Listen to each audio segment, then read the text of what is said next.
Okay, so one of my primary goals here on YouTube, and the reason I'm not doing my usual intro is that I think I'll put this video up on both channels as it'll be more useful, I think. And I need to link to my new channel for my subscribers who are more into my political commentary.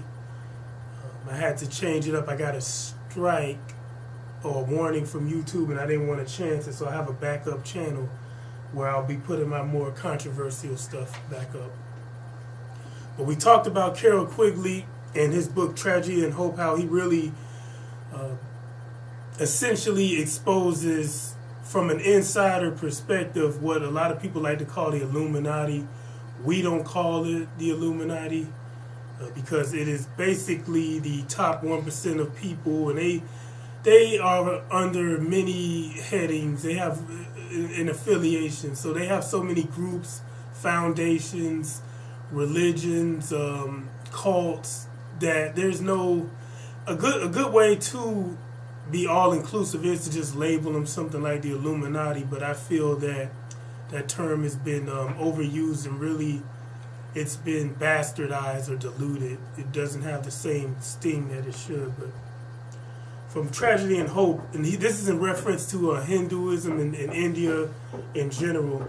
He says since these later innovations included some of the most objectionable features of Hindu life, such as suti, and suti is when the bride or the wife of a man would burn herself on his funeral pyre, child marriage, female inferiority, and I apologize for background noise, my son's banging on the door, image worship, and extreme polytheism.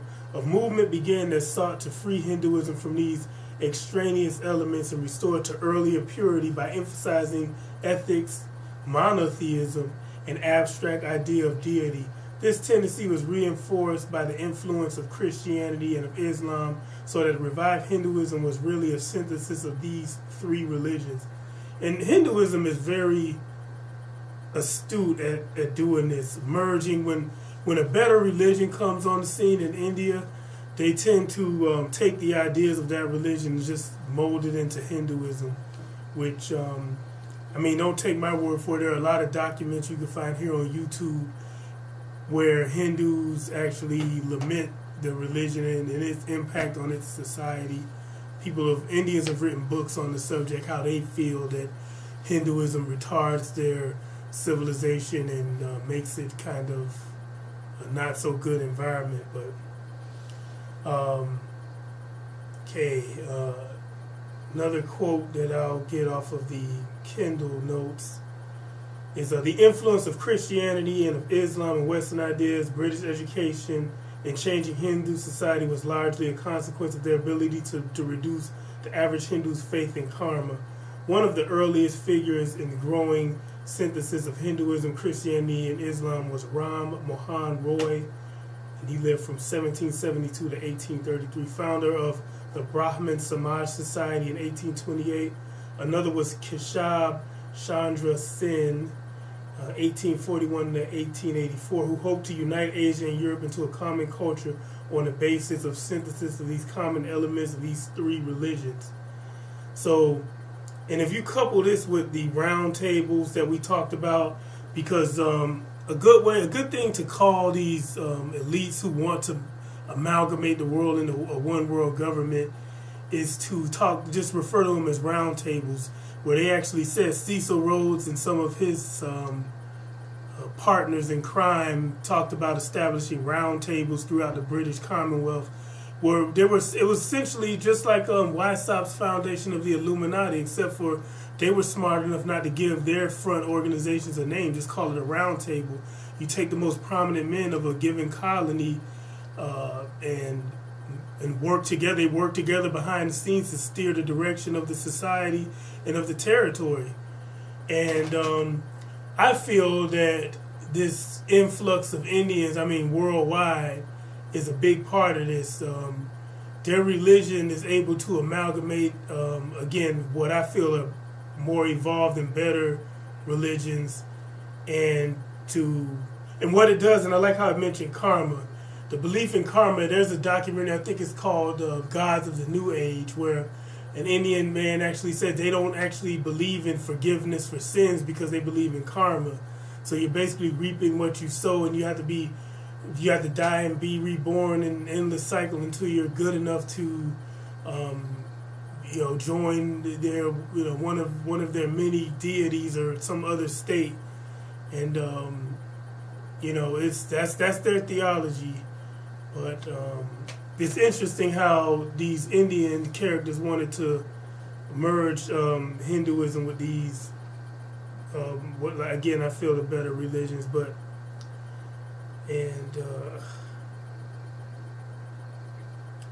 let's go to the quotes that I actually have online. So these are Quigley quotes from Brainy Quotes. And we talk about this quote a lot. The argument that the two parties should represent opposed ideas and policies, one perhaps of the right and the other of the left, is a foolish idea acceptable only to doctrinaire and academic thinkers. And this is actually before Quigley said that there was no difference between the Democrats and Republicans. Quigley actually said that, and we see that today. It's all been a continuity of. Just look at the Trump transfer from Obama to Trump. It's pretty much seamless.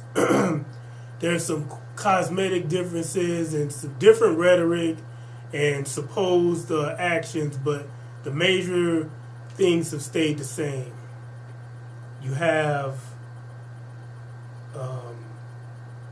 the same wars continuing, the same policy, because the United States is still involved in Syria, still supporting moderate terrorists, and ratcheting up tensions and delaying the defeat of these Salafi terrorists. So, that's I don't know how anybody can still participate in the whole Democrat-Republican show. It's become a political reality show, the presidential reality show. We'll cut it here. But as we mentioned in the past, Quigley was his best quote was that these people, because he reviewed the Council on Foreign Relations, the CFR, he reviewed their archives and said that their goal was to establish a world government, and he said they wanted to rule the world in a feudalistic fashion with the banks at the top. So we'll cut it there, and we'll get back on Quigley in the future.